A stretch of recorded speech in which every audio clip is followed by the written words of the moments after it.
Hi, so I was supposed to get married last month, but that ended up not happening because my ex-fiancé Scott is an idiot.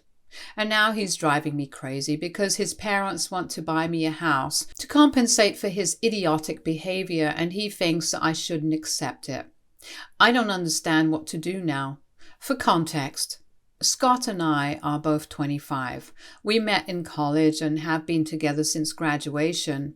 He didn't ask me out before, even though we had a back and forth flirtation thing going on ever since we became friends in our second semester. However, after we graduated, he finally worked up the courage to ask me out, and I said yes. After dating for a couple of years, he proposed to me last year, and I said yes. He and I have had a perfect relationship, and I didn't think anything could possibly go wrong, but man, was I wrong. Before me, Scott had been with only one other woman, and that was his childhood sweetheart. Let's call her Caroline. I had never personally met her, but I had seen a couple of photos of her from high school yearbooks. They had been voted best couple when they graduated, and it made sense because they had been together since middle school. He never spoke about her, but I did get to know from a couple of his friends that they had been inseparable while they were growing up. They had been best friends when they were in elementary school, which turned into a relationship by middle school, and by the time they were in high school, they were actually planning to get married. Unfortunately, it didn't work for them because Caroline's father wanted her to go to business school in New York, which was really far away. They tried to make things work and continue the long-distance relationship, but they couldn't, and it led to a lot of fighting. So they broke up a few months after college started. I didn't know about any of this until much later because Scott introduced me to his school friends after we had already been together for 3 months. I did find it weird that he hadn't mentioned anything about Caroline when we first started dating because it felt like a pretty significant thing to skip telling me since they had been together for so long and even had plans to get married after college. Also, the fact that they had broken up in the first year of college, and by then Scott and I were already friends and did have a bit of a cute little flirtatious thing going on. I had no idea he was struggling with a breakup at the time. Even after we started dating, he didn't tell me anything about Caroline. And since he had deleted all photos of her from his social media, I couldn't find out about her myself either while I was stalking him before we started dating. I don't think his school friends would have mentioned Caroline either, but one of them slipped up. The day I learned about her had also been the day of our first big fight as a couple, so I remember it quite clearly, obviously. It had been his birthday and he had invited all his school friends over so he could introduce me to them and we could have dinner together.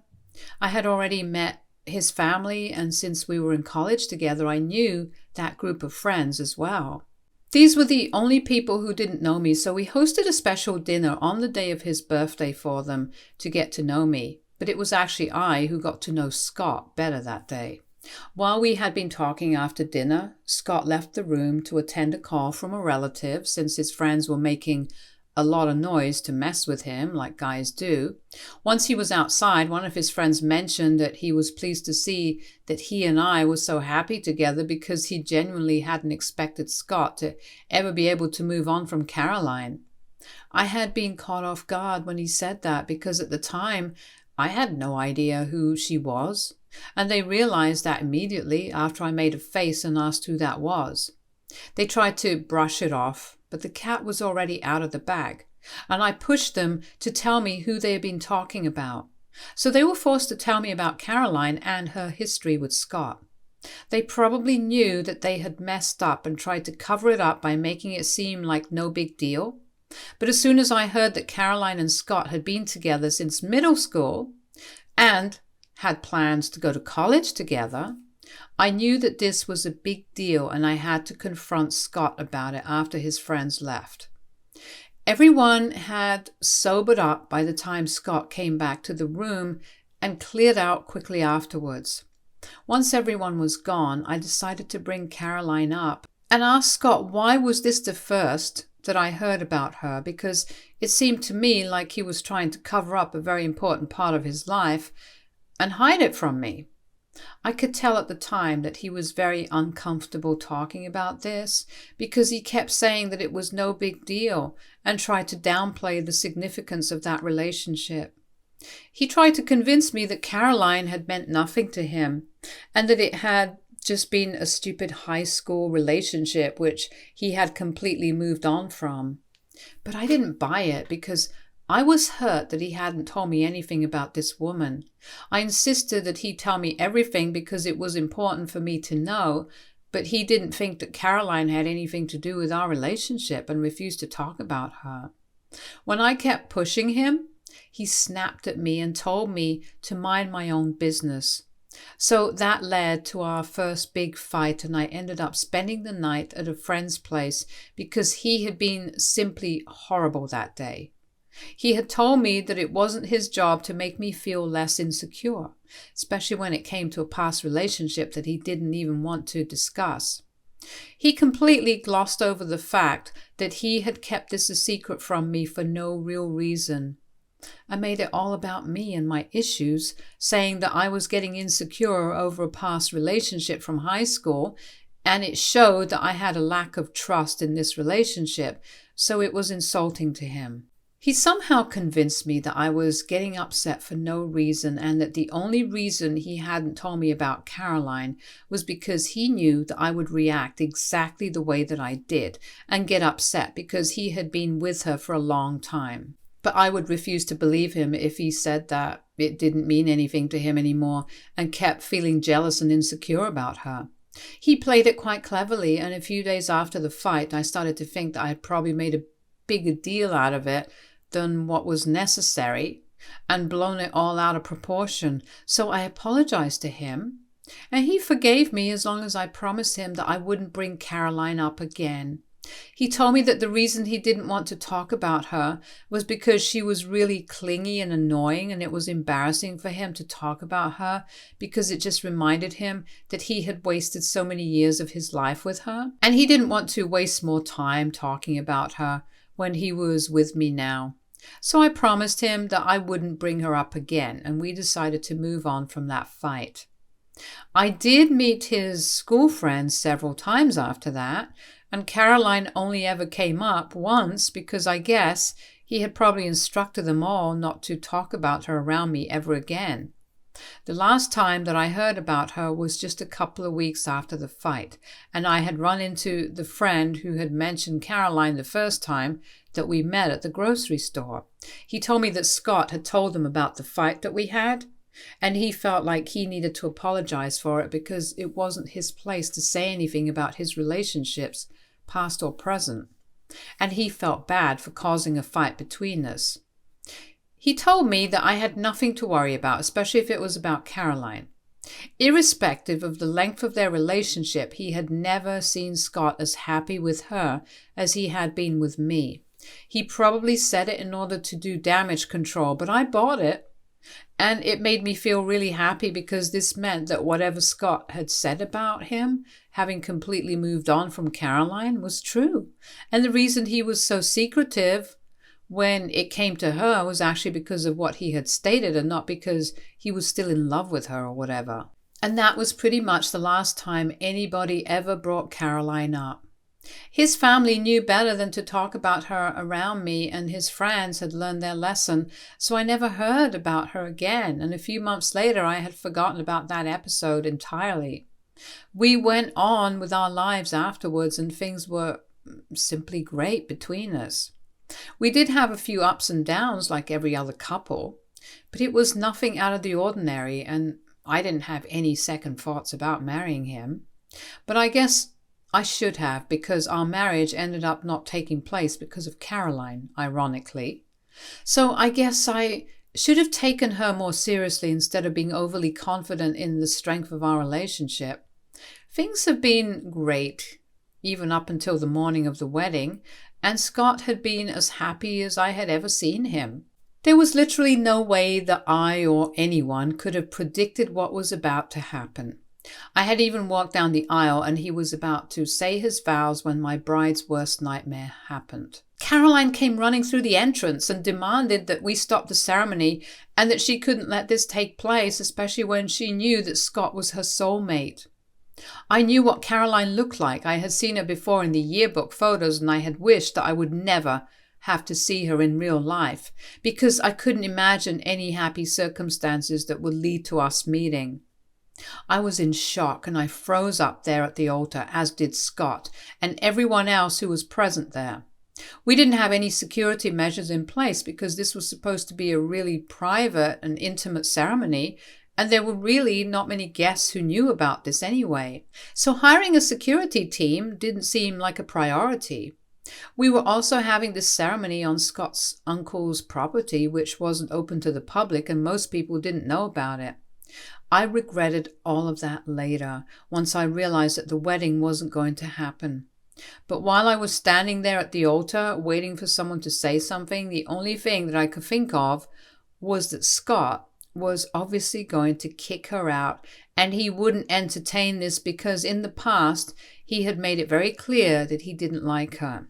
So you guys can probably imagine how horrified I was when, instead of telling her to get out, Scott actually started talking to her about how she had managed to find us because we hadn't exactly publicized the details of our wedding. He seemed to have forgotten about the vows altogether and was just having a conversation with her while everybody looked confused. The two of them completely ignored me, and she started confessing her love to him at our wedding. She told him that she found out about the wedding because she had still been in touch with a couple of his friends from school, and they had just casually mentioned it a couple of weeks ago. She told Scott that she hadn't ever stopped loving him, but she didn't come back all those years because their breakup had been really bitter and she had been waiting for him to come around. When she heard that he had started dating me, she thought she was going to give up on him. But after she learned that we were about to get married, she realized that she couldn't let this happen because then she would regret it for the rest of her life. The only reason she had even been late to the ceremony was because of the traffic, and she had actually intended on reaching about an hour before the ceremony was about to begin and talk to him in person. But that hadn't been possible, and so she had to interrupt the wedding after it had already started. She told him that she loved him and always had, and now it was up to him if he wanted to work things out with her. But if he was sure about me, then she would leave the ceremony and we could all pretend like this never happened. This discussion had been happening right in front of me, and strangely enough, since he was actually entertaining it, nobody knew whether to kick her out or just to let them talk. When Caroline said that she would leave if Scott was sure about me, I thought that he was finally going to tell her to go away because the opportunity to do so was right there, and I was actually willing to forgive him even up until that point. But instead of saying that he was sure of me and was going to go ahead with the wedding, he started arguing with her instead of just doing the normal things. He told her that she had been unfair to him by attending a different college and breaking up with him because that had never been part of the plan, and now she was here confusing him just because she hadn't been able to make up her own mind. He accused her of being selfish and never thinking about his feelings, and Caroline apologized for it and tried to tell him that she would change. By then, almost 10 minutes had passed since she interrupted the ceremony, and I had come back to my senses. They were having a full-blown conversation about the past, and I realized that this was turning into all about them. I was nothing but a supporting character by that point. I felt incredibly hurt that Scott was entertaining this conversation instead of just showing her out, and all eyes were on them now. Even my parents and my bridesmaids were frozen on their spots because they didn't know what to do, and I can't even blame them for it because everything that was happening was just so strange. I couldn't take it anymore, so I decided to walk away instead because it had become increasingly clear to me that no matter what Scott said, he still did have some feelings for Caroline. and had been playing me like a fool all along. Even as I started walking away from the altar, he didn't try to stop me and only said that he would get back to me when he had dealt with the situation at hand and that I could go wait in my hotel room until he had sorted things out here. Once I was inside my room, I completely broke down because it was insane to me that instead of kicking her out of the venue, Scott was actually trying to talk to her and make it all worse than it already was. My wedding day was supposed to be the happiest day of my life, but because of Scott and Caroline, it turned into a complete nightmare, something straight out of a badly made rom-com. And as it turns out, I was not the leading character here. I was the idiot who gets dumped on her wedding day because the guy is still in love with his ex, but I had been too blind and stupid to realize it earlier. While I was having a breakdown in my room, my parents and my bridesmaids came by a little later, maybe 15 minutes after I left, and told me that they had left the venue because Scott and Caroline were still talking and had excused themselves to have a private conversation before they returned to the ceremony. I couldn't believe it and started crying again because at that point, there was just no hope, and I knew that I wasn't going to get married that day. My parents told me that they had told all the guests from our side of the family to go home and then come up to my room because they didn't think that the wedding was going to happen. They suggested that they take me home with them because this was quite insulting for everyone, and I said yes to that. So instead of waiting for Scott to be done with his conversation with Caroline and finally come to talk to me, I decided to go back home with my parents. My bridesmaids very graciously offered to take care of the situation with the guests so that I could deal with this on my own, and within an hour I had packed up my things and was heading back home with my parents.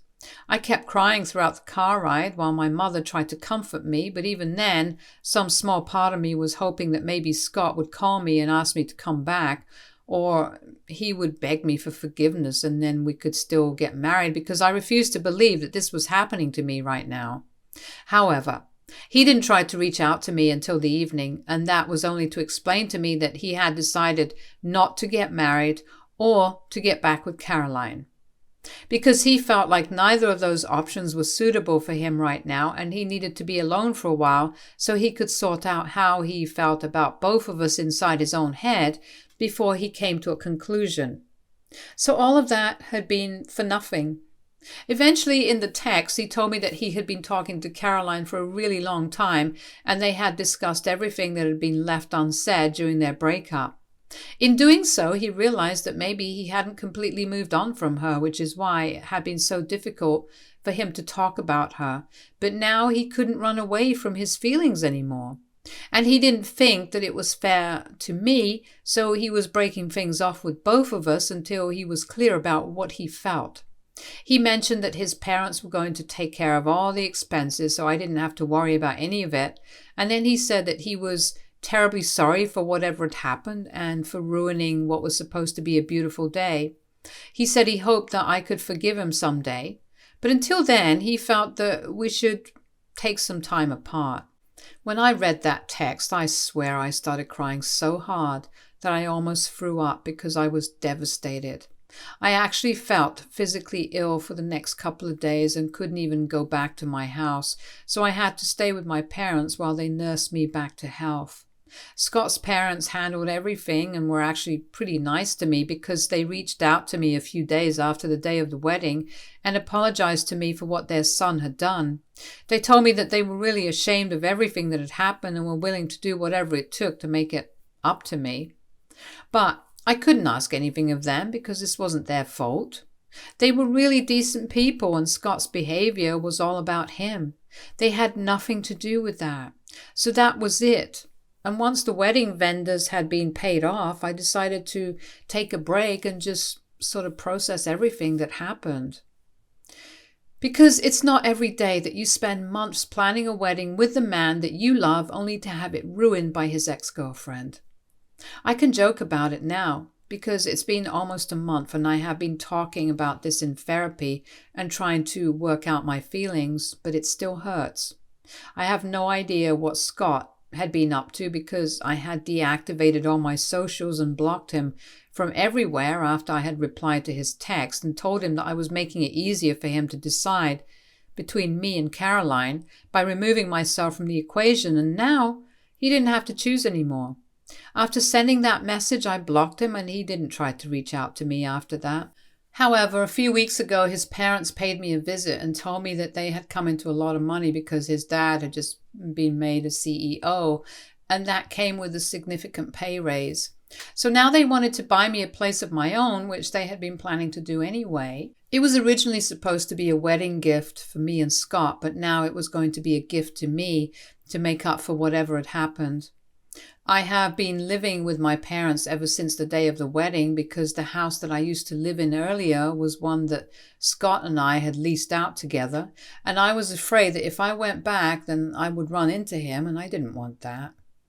My bridesmaids had been the ones to pack all my things and bring them back home for me a week after the day of the wedding, and they had told me that the house had been completely empty when they showed up there. So they knew that Scott hadn't been around and had left with his things before me. I had spoken to the landlord, and he had also confirmed that Scott had backed out of the arrangement, and now I was his only tenant. So I told him about whatever had happened and said that I wouldn't be coming back because it was just really difficult for me to return to our home. And I couldn't move back for practical reasons as well. The rent would be too high for me to pay by myself. So right now I have nowhere else to go, and I also know that I can't live with my parents indefinitely. And if his parents were nice enough to offer, then I don't see any reason for me to reject it. But Scott found out about this somehow and has since started hounding me from different phone numbers to try and pressure me into rejecting them because he is apparently homeless now and has been living in his car for the past few weeks. He believes that he is entitled to the house and that I should tell his parents no, so they approach him instead. He hasn't explained anything to me like how he ended up homeless and living in his car, or why he isn't on speaking terms with his parents anymore and claims that it's none of my business. But he keeps saying that I can't accept the offer because he needs a house more than me right now, and it would be really selfish of me to say yes. I really want a place of my own, and I don't think that there is anything wrong with me accepting his parents' offer. Would I be the a-hole if I let my ex-fiancé's parents buy me a house while he's homeless? Update 1. Okay, so I told Scott that I wasn't going to give him the benefit of the doubt unless he told me the truth about how he ended up homeless. And he finally confessed to me that after the day of the wedding, he decided to resign from his job and go off for some soul searching. He didn't even wait for the 2 weeks and just took off. He ended up spending a week in the Japanese islands and blew through a lot of money. He didn't keep in touch with anyone for that 1 week, not even his parents. He had been expecting his parents to help him out by letting him live with them when he came back, but they were obviously really angry because he had disappeared without a word and hadn't even bothered to give them an explanation. But now he expected them to help him out just because he was back. So they got into a big fight, and he told them that he didn't need their help, but he soon realized that he had no place to go since he had ended his lease for our old place and he couldn't count on his parents.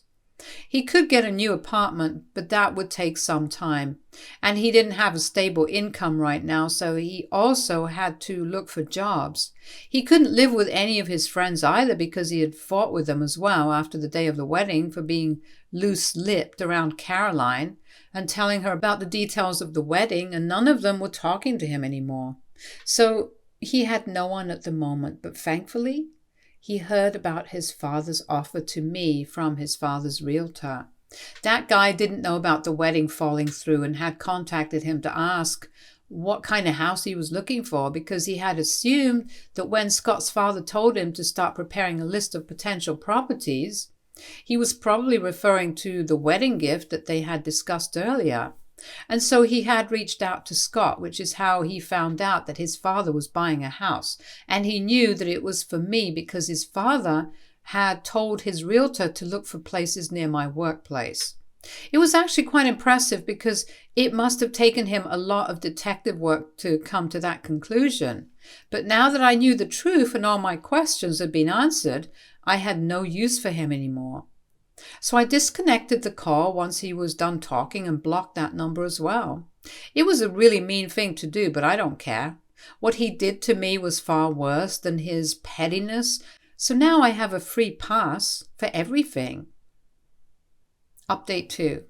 I finally reached out to Scott's parents and I told them that I was ready to accept their offer because I really felt like I deserved it. I also told them about Scott's homelessness and they told me that they were ready to help him out as soon as he came to his senses and apologized to them. But if he couldn't own up to his mistakes, then there's not much that they can do for him. And I agreed with them. It's about time that he learns to clean up his own messes. He has been trying to contact me ever since I hung up on him the last time, but that door is closed now. I hope he realizes that and stops wasting his own time because it's pretty embarrassing. Update 3. Hi, it's been a couple of weeks since the last update and I have officially moved into my new house. Scott's parents and my parents were great help and I recently even hosted a heartwarming party where everyone was invited, including my guests from the wedding because I wanted everyone to have a nice time since they had all been really gracious and helpful in the aftermath of the wedding fiasco. Everyone congratulated me because I seem to be doing a lot better than the last time they saw me, and I really am. I feel a lot better now, and as for Scott, I don't really know what he's up to. A couple of my friends told me after some online stalking that he moved in with Caroline, or at least that's what it looks like from his social media, because he is definitely living in a woman's house, that's for sure, given the feminine decor and everything. But I don't care now. It doesn't matter to me. He can live wherever he wants, as long as it's far away from me. Stay tuned for more stories from our girl relationships.